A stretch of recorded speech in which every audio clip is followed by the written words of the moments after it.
Hallelujah, praise the lord. అందరూ బాగున్నారా? మరలా చాలా దినాల తర్వాత ఇలా మీ మధ్యలోనికి రావడం ఎంతో సంతోషకారణంగా ఉంది. అందరూ ఎలా ఉన్నారండి?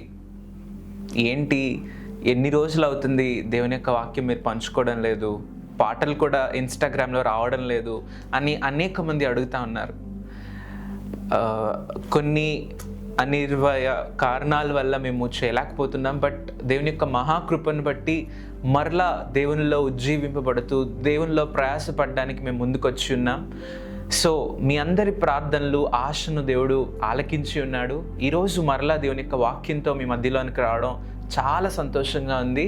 ఒక చిన్న ప్రార్థన చేసుకొని మనం దేవుని యొక్క వాక్యంలోనికి వెళ్దాం.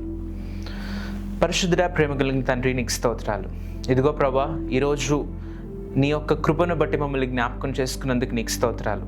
ఈరోజు మేమేమై ఉన్నామో అది కేవలం నీ కృపను బట్టి అని తలుస్తూ, నీవిచ్చిన మరొక అవకాశాన్ని బట్టి, నువ్వు మాట్లాడుతున్న మాటలను బట్టి, నీ వాక్యమును బట్టి నీకు స్తోత్రాలు. దేవా, నీ వాక్యం ద్వారా అందరితో మాట్లాడి బలపరచమని క్రీస్తు నామములో అడుగుచున్నాం తండ్రి, amen. Wishing you all a very happy independence day. మీ అందరికీ స్వాతంత్ర దినోత్సవ శుభాకాంక్షలు. స్వాతంత్ర్యం, ఫ్రీడమ్ అంటే ఏంటి?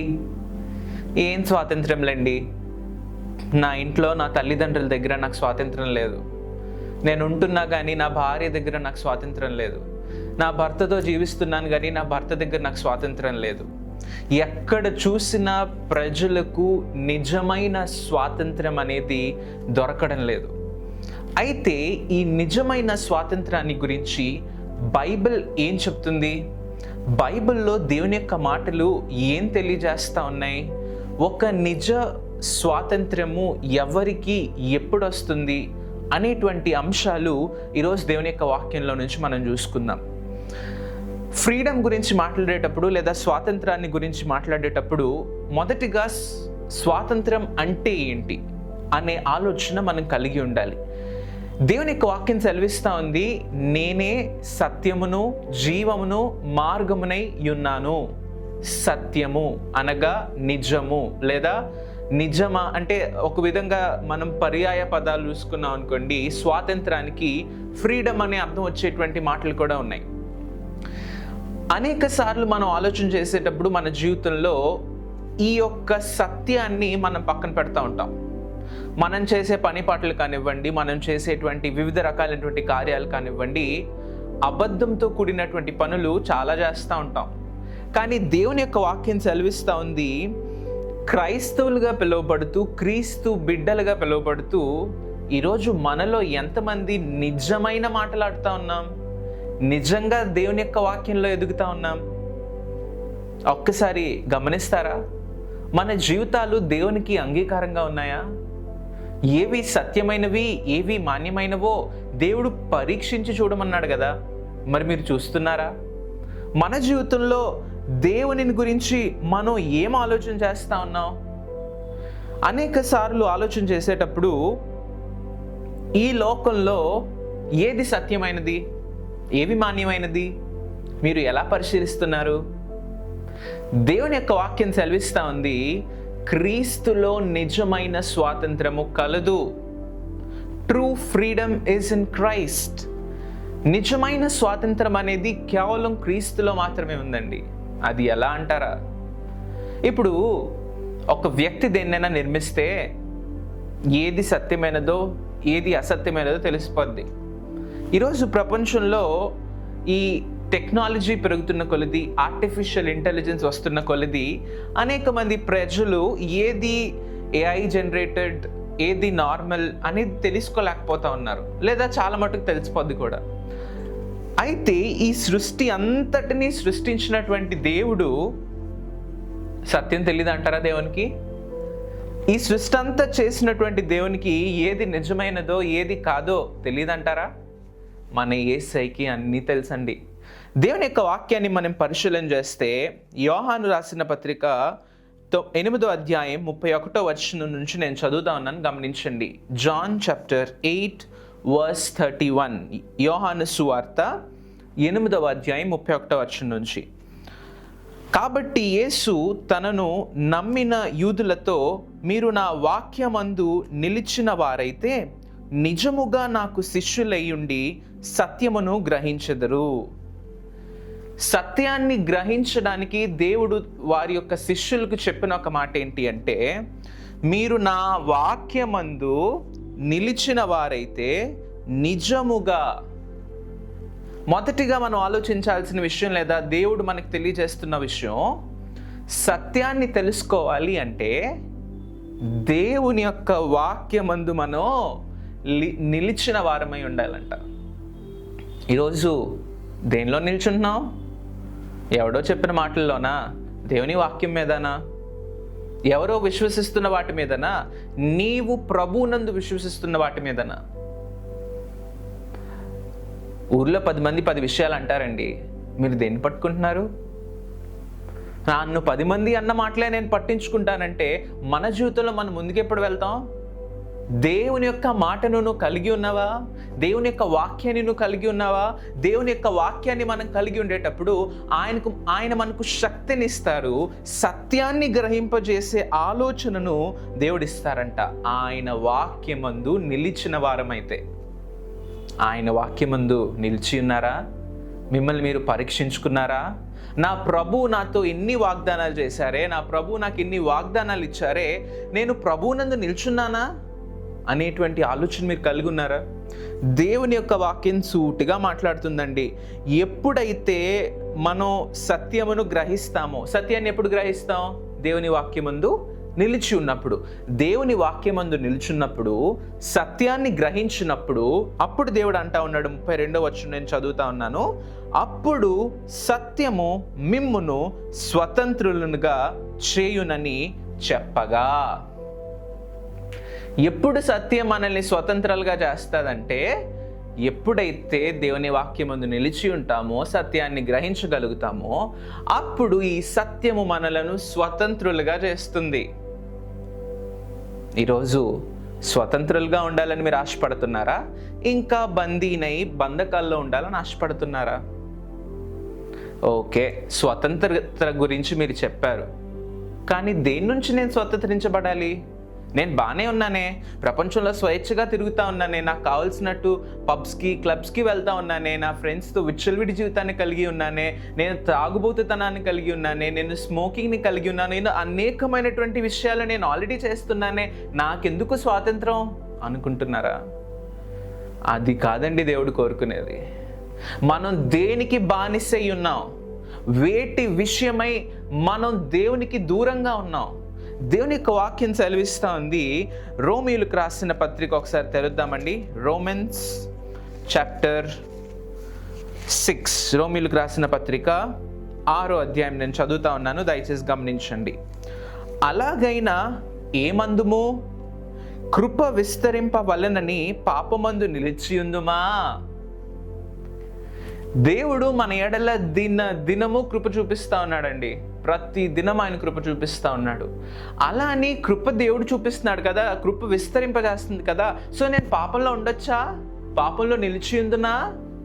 క్వశ్చన్ మార్క్ వేస్తూ మంచిగా రాశాడండి ఇక్కడ అపోస్తులైనటువంటి పౌలు. అట్లా అనరాదు.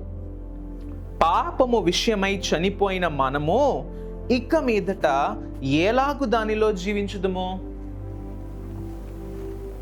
ఈరోజు ఆలోచన చేయండి. మీరు ఒక సొంత ఇల్లు కట్టుకున్నారు. సొంత ఇల్లు కట్టుకున్న తర్వాత ఇంకా అద్దెంట్లో ఉంటానంటే కుదురుద్దా? మీ ఇష్టమైతే కుదురుతుంది, కానీ సొంత ఇల్లు ఉన్నవాడు ఎవడైనా అద్దెంట్లో ఉండాలని ఆశపడతాడా? పడడు. ఎందుకంటే వానికంటూ ఒక సొంత గృహం ఉంది, నేను ఆ సొంత ఇంట్లో వెళ్ళి ఉంటా అంటాడు. అలానే దేవుడు నిన్నొక్కసారి పాపం నుండి లేపిన తర్వాత మరలా పాపం వైపు వెళ్ళాలని ఇష్టపడతావా? మరలా నీ పాత ఇంటికి వెళ్ళాలని ఇష్టపడతావా? నీ పాత రోత జీవితాన్ని తిరిగి చూడాలని మరలా ఇష్టపడతావా? చాలామంది ఇష్టపడరు, పడకూడదు. ఎందుకంటే దేవుడు నన్ను ప్రేమించి మన కొరకే స్వతంత్రాన్ని ఇవ్వడానికి తన ప్రాణాన్ని అర్పించాడు. ఈరోజు చాలామంది ప్రపంచంలో, ఈరోజు ఆగస్ట్ 15 కాబట్టి మీరు ఎక్కడ చూడండి, స్కూల్స్లో కాలేజెస్లో ఫ్రీడమ్ ఫైటర్స్ గురించి మాట్లాడుకుంటూ ఉంటారు. వాళ్ళు ఇది చేశారు, అది చేశారు. అగ్రీడ్. వాళ్ళు ఎంత చేసినప్పటికీ దేశం కోసం చేశారు. కానీ నా యేసయ్య నీ కోసం, నా కోసం, ఈ ప్రపంచంలో ఉన్న సర్వ మానవాళి కొరకు ఆయన నిన్ను నన్ను స్వతంత్రునిగా చేయడానికి లోకానికి వచ్చాడు. దేని నుంచి స్వతంత్రత? మన పాత రోత పాప జీవితం నుంచి. పాపానికి నువ్వు బానిసవై ఉన్నావేమో, దేవుడు నీతోనే మాట్లాడుతున్నాడు. ఈరోజు దేవుడు నిన్ను విడిపించాలని కోరుకుంటా ఉన్నాడు. దేవుడు నీకు స్వేచ్ఛనిచ్చాడండి. ఆయన ఏది బలవంతం చేసి చేయడు. అబ్రహాము, లోతు ఇద్దరు ఆ ప్రదేశంలో నిల్చున్నప్పుడు దేవుడు వారికి స్వేచ్ఛనిచ్చాడు చూస్ చేసుకోవడానికి. లోతు సమస్తాన్ని చుట్టూ చూశాడు. చూసి, ఏంటి ప్రదేశం అంతా ఇంత ఎండిపోయింది, దీనికి సరిగ్గా చెట్లు లేవే, ఈ ప్రాంతంలో అసలు గ్రీనరీ లేదే, ఈ ప్రాంతం చూడడానికి అసహ్యంగా ఉందే, చీ నాకు ఇది వద్దు అనుకుని మరొక వైపు చూసేసరికి, ఆహా ఎంత చక్కటి పచ్చటి పొలాలు, ఎంత చక్కటి ప్రదేశం, నాకు ఇదే కావాలి అబ్రహామా అని అటువైపు వెళ్ళాడు. ఏమైంది మనందరికీ తెలుసు. ఏదైతే చూడడానికి చక్కగా కనిపించిందో లోతుకి, అది తనకు ప్రమాదాన్ని కొని తెచ్చింది. విచ్చలవిడి జీవితాన్ని కలిగినటువంటి ప్రజలు, సొదొమ గొమొర్రా ప్రాంతం అంతా కూడా పాపంతో నిండిపోయి ఉండడం, దేవుడు ఆ పట్టణాన్ని నాశనం చేయడానికి ఆలోచన చేశారు. ఈరోజు పాపం కూడా మన ముందు అలానే కనిపిస్తుంది. చూడ్డానికి పచ్చగా, చక్కగా, అందంగా, అట్రాక్టివ్గా కనిపిస్తుంది. కానీ అందులోకి వెళ్తే మన జీవితం నాశనం అయిపోద్ది. అందులోనికి వెళ్ళకూడదనే ఈరోజు మన కోసం దేవుడు తన ప్రాణాన్ని అర్పించాడు. నిజమైన స్వాతంత్రాన్ని దేవుడు మనకి తెలియజేశాడు. అదే 6వ అధ్యాయం, రోమీయులకు రాసిన పత్రిక 6వ అధ్యాయం 3వ వచనం, క్రీస్తు యేసులోనికి బాప్తిస్మము పొందిన మనమందరము ఆయన మరణములోనికి బాప్తిస్ము పొందితమని మీరెరుగరా? కాబట్టి తండ్రి మహిమ వలన క్రీస్తు మృతులలో నుండి ఎలాగూ లేపబడెనో, అలాగే మనమును నూతన జీవము పొందిన వారమై నడుచుకొనున్నట్లు మనము బాప్తిస్మము వలన మరణములో పాలు పొందుటకై ఆయనతో కూడా పాతి పెట్టబడితిమి. ఈరోజు దేవుడు మన పాత జీవితాన్ని పాతి పెట్టాలని ఆశపడతా ఉన్నాడండి.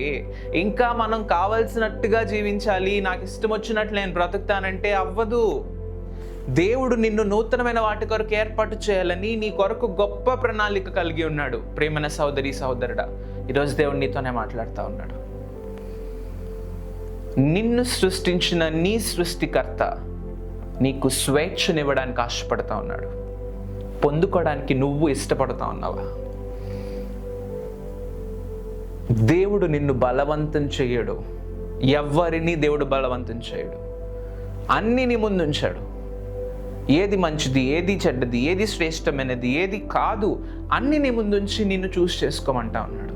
చేసుకోగలవా? నువ్వు ఏది ఎన్నుకుంటావు? ఇరుకుగా ఉన్నటువంటి ప్రభు మార్గాన్ని ఎన్నుకుంటావా? విశాలంగా ఉన్నటువంటి లోకాన్ని ఎన్నుకుంటావా? అభిప్రాయం నీది, చాయిస్ నీది. ఎటువైపు వెళ్తావు? ఈరోజు ఈ ప్రశ్నలతో నేను ముగిస్తానండి. కానీ ఒక్క మాట మీకు చూపించాలని ఆశపడతా ఉన్నాను.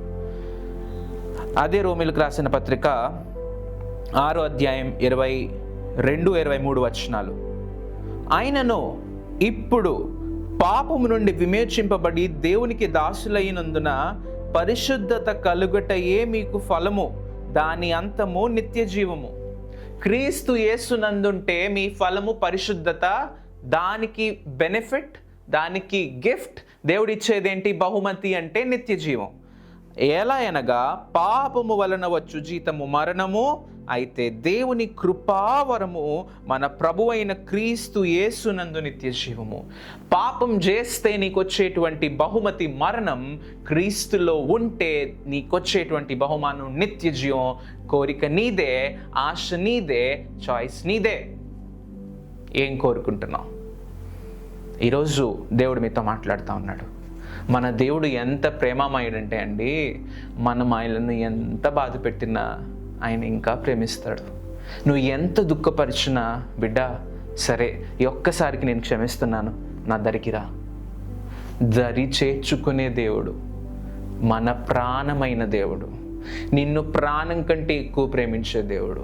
లోకంలో అనుకుంటావేమో, నన్ను ఎవ్వరు ప్రేమించడం లేదండి, నా తల్లిదండ్రులు నన్ను ప్రేమించడం లేదండి, నా భర్త నా భార్య నన్ను ప్రేమించడం లేదండి, నా కొడుకులు నా కుమార్తెలు అనబడిన వారు నన్ను ప్రేమించడం లేదండి. లోకములో ఎవరు నిన్ను ప్రేమించకపోయినా నా యేసయ్య నిన్ను ప్రేమిస్తా ఉన్నాడు. ప్రేమైన సోదరి సోదరుడా, దానిలో ఎటువంటి డౌట్ లేదు. నిన్ను సృష్టించిన వాడు నిన్ను ప్రేమిస్తా ఉన్నాడు, నీకు దేవుడై ఉన్నాడు.